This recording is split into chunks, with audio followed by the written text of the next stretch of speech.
Hello viewers, আসসালামু আলাইকুম। Welcome back to my another blog. আজকের দিনে আমরা বন্ধু বান্ধবীরা সবাই মিলে বেরিয়ে পড়েছি বৈশাখী চরে ঘুরতে যাওয়ার জন্য।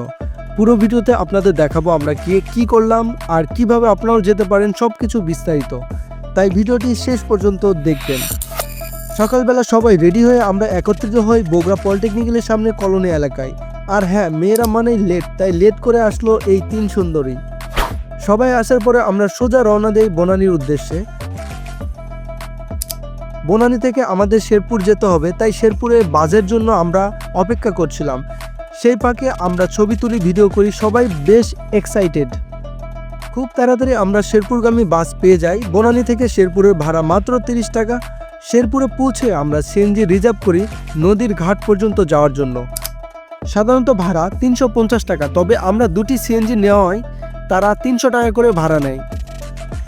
সিএনজিতে যাওয়ার পথে দুই পাশের যে প্রাকৃতিক দৃশ্য তা দেখে মন জুড়িয়ে যায়। রাস্তার দুপাশে ভুট্টার চাষ, খোলা মাঠ আর একদম চকচকে রাস্তা, একটুও ভাঙ্গা ছিল না। 1 ঘন্টার মতো যাত্রার পর আমরা পৌঁছে যাই ঘাটের পাড়ে। ঘাটের পাড় পর্যন্ত সিএনজি যাওয়া সম্ভব না, তাই আমরা হেঁটেই ঘাটের পাড় পর্যন্ত যাচ্ছিলাম। আর হেঁটে যাওয়ার সময় আমরা এখানে অনেক মজা করতেছিলাম আর হাঁটতেছিলাম সবাই মিলে। ঘাটের পাড়ে আসার পরে আমরা নৌকার জন্য অপেক্ষা করতেছিলাম ওই পাশে চরে যাওয়ার জন্য। তো অপেক্ষা করার ফাঁকেই দোকান থেকে আমরা কেউ বিস্কিট, চানাচুর, চিপস, ঠান্ডা যা যার মতো পছন্দের জিনিস সবাই খাচ্ছিল। এরপরে একটু অপেক্ষা করতেই নৌকা চলে আসে নদীর ঘাটে। তো আমরা সবাই মিলে নৌকায় উঠতেছিলাম। নৌকার ভাড়া মাত্র 20 টাকা, আপনাকে নদীর ওপারে নামিয়ে আবার ফেরত নিয়ে আসবে। নদীর মাঝখানে দাঁড়িয়ে চারপাশে প্রকৃতি আর হালকা বাতাস, অন্যরকম শান্তি লাগছিল।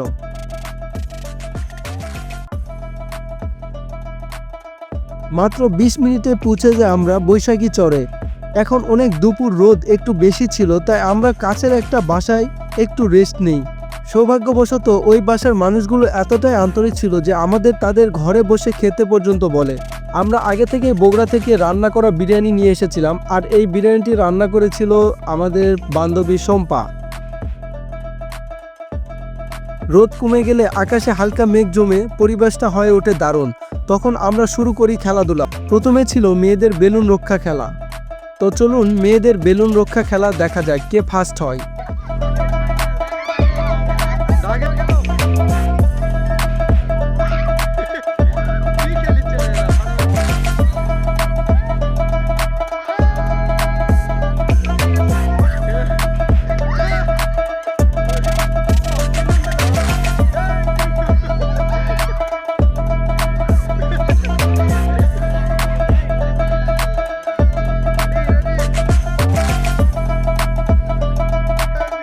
এই খেলায় প্রথম হয় নুসরাত, যাকে গিফট দেওয়া হয় মোবাইল ল্যাবের পক্ষ থেকে। আনবক্সিং করা হোক গাইস। হ্যাঁ, আনবক্সিং করি।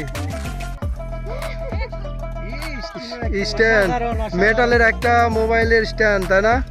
ওরে সেই সেই সেই সুন্দর। দ্বিতীয় হয় শম্পা, ফ্যান, মোবাইল ফ্যান না। আর তৃতীয় হয় শামিমা। তোর অনুভূতি কেমন?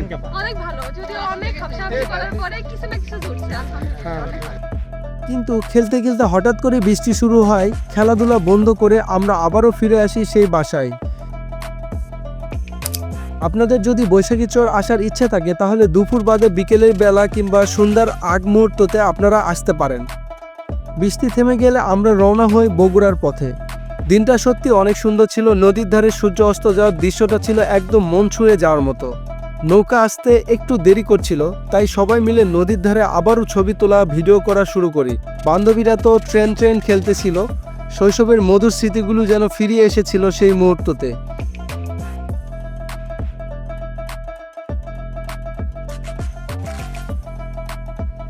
অবশেষে সন্ধ্যাবেলায় আমাদের নৌকা চলে আসে। আমরা সবাই নৌকায় উঠে পড়ি এবং রওনা দেই বগুড়ার উদ্দেশ্যে।